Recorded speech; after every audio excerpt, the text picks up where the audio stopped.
guys, today I'm going to be reviewing the book The Lady in the Tower, The Fall of Anne Boleyn by Allison Weir.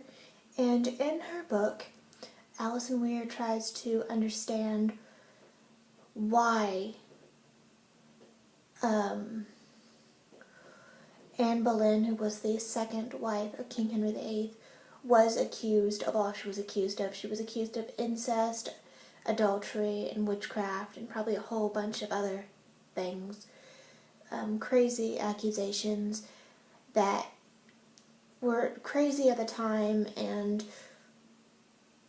to this day we still don't understand why she was accused of such things. And she basically says different things that were strange, that didn't make any sense in the accusations. For example, a lot of her women who would have had the most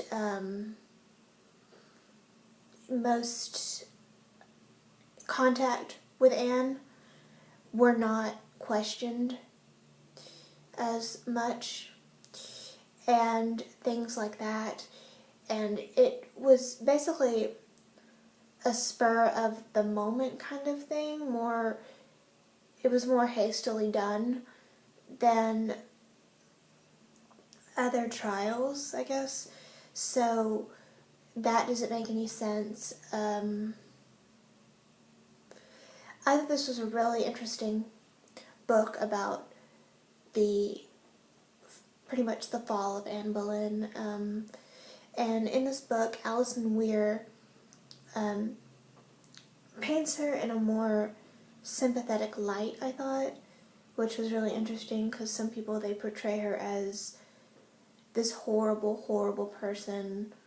I know Philippa Gregory, in her book, The Other Boleyn Girl, which I am a fan of, I did a review on it, but Anne Boleyn was portrayed as this horrible person, the worst person ever. But I was still a fan of that book.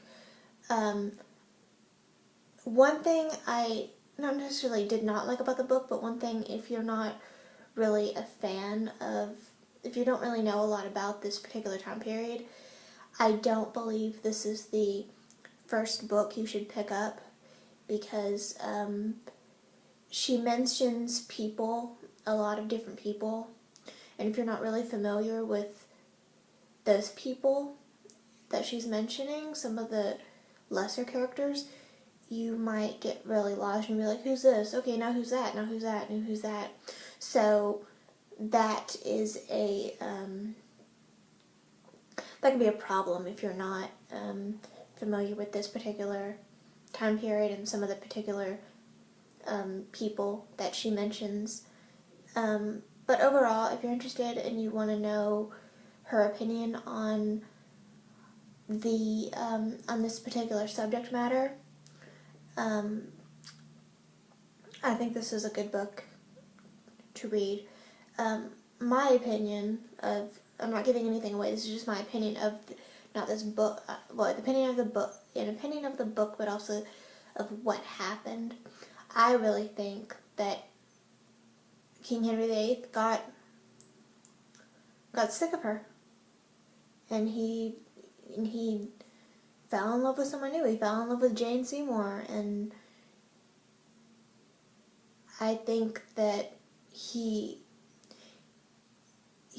wasn't, we see him as this Renaissance man, but he did things because he thought it was what some mythical god in the sky wanted him to do. And I really think he got sick of her. And I don't think she would have gone quietly. And so I think that he wanted to get rid of her. And that's what happened. And she had a lot of enemies. She had the Catholics in England and She had Queen Mary, who would be Queen Mary the First of England, as her enemy. She had Charles of Spain, Charles V, who was the nephew of Queen Catherine, and she had I can't think of his name right now. Cromwell. Cromwell was a huge enemy for her, and I just think she had a lot of enemies. And in that time, women really were not seen as anything. They were seen as basically vessels to breed heirs, which is what King Henry VIII wanted, and I think that I think he just got sick of her, and I think that that's what happened. But enough of my ranting. This is just a quick review, and if you are interested in this particular time period like I am, I suggest you give this a read. I'm sure the book, I actually listened to the audiobook and that was really good, but I'm sure the regular book is just as good, so check that out if you're into that particular time period. Now also, a little something, what I'm going to be reading next. Probably my next book, it's an audiobook as well, is called The Ancestor's Tale by Richard Dawkins. And I'm also, remember a couple of videos ago I told you guys to choose a book and no one did? Well, I had to choose my own book about the Romanovs, and I'm reading one of those books right now, so that'll be next. So keep an eye out for that, and like and subscribe and share my videos. And I just want to know, I've been getting a lot of subscribers, and I just want to know why you guys are subscribing. So if you could PM me or leave me a comment saying like, I'm subscribed because I watched blah blah blah blah blah blah blah. Let me know. I'd like to know what people are subscribing for. So thank you very much. This is just a quick review of an Allison Weir book. Bye.